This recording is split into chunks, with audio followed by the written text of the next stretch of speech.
Timothy Chalamet is too much of a pretty boy to be this damn good at these movies.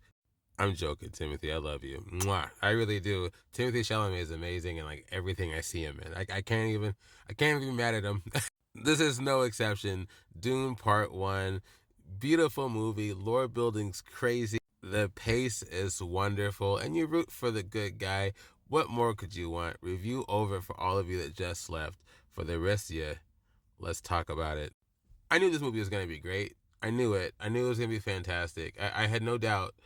And I saw it finally, and it's terrific. It's not perfect. It's not perfect, but I'd say it's darn near pretty close. If you want a good summary of this movie, Space Game of Thrones. That Space Game of Thrones. I have not read the book.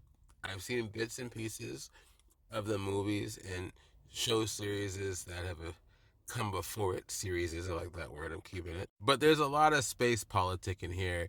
It feels like the human race, but way in the future. It really does. It feels like, what if you took us now and just launched us very far in the future? You would probably have the setting that you have in Dune. No joke. Everything feels familiar, but alien at the same time. But what remains very true here is you got your a-holes and you got your people that got to deal with the a-holes. Pretty spot on for right now, if you know what I mean. If you don't know anything about this story at all, you have the House Atreides here. I guess you can call them the good guy family. They're one of the many families that the emperor oversees. They're basically called upon to take ownership over this mining planet. This mining planet already had previous owners, and they were some mean MFers, I'll just say. But that's not why the emperor replaced them with the nicer family. There's some politicking going on. I won't ruin too much, but it's not a nice reason. And the family, I'll just say, has to deal with a lot of violent shenanigans from there. Timothy Chalamet, he plays the son. He also plays a bit of a potential messiah character. And what's fun about his character is, one, he doesn't really want to be this messiah, which I really like. I like that he's not really trying to be that. He's just trying to be a good person. And two, the movie, the story, the people around him and the events around him, they kind of thrust him, not even kind of, very absolutely thrust him into this role. He has to take it on. If he doesn't, more bad things will happen. What's also fun is the pace of this movie.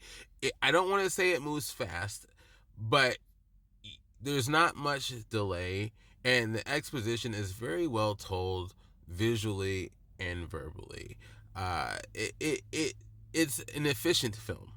Yes, efficient film. They communicate a lot and very well. I would say more so than I've seen from many films in my whole lifetime. All of the characters here are great too. I don't really have a problem with any of them. I will say there will be unalivings here that will surprise you. I'm going to say that. And I'm going to say this. I didn't know this, but Zendaya, she's in the film, but not. And I know that there's a part 2 I have not seen yet, but I found that interesting. I was going to warn you guys if you are into Zendaya like that. I was kind of surprised, not in a bad way, but it was interesting. Now, I know you're waiting for the what's not perfect about this movie. You know what? I can't even think of what that is. I have one thing. Some characters, you feel like they make decisions just because the writer wrote it that way. Especially one character, he's a side character. I don't want to ruin too much, but you might understand what I mean once he tries to claim the reward that he was quote quote promised. Like, you didn't guess that was gonna happen. Anyway, he should have guessed that was gonna happen. Okay. Check this out. Let me know what you think, and yeah, we'll talk later.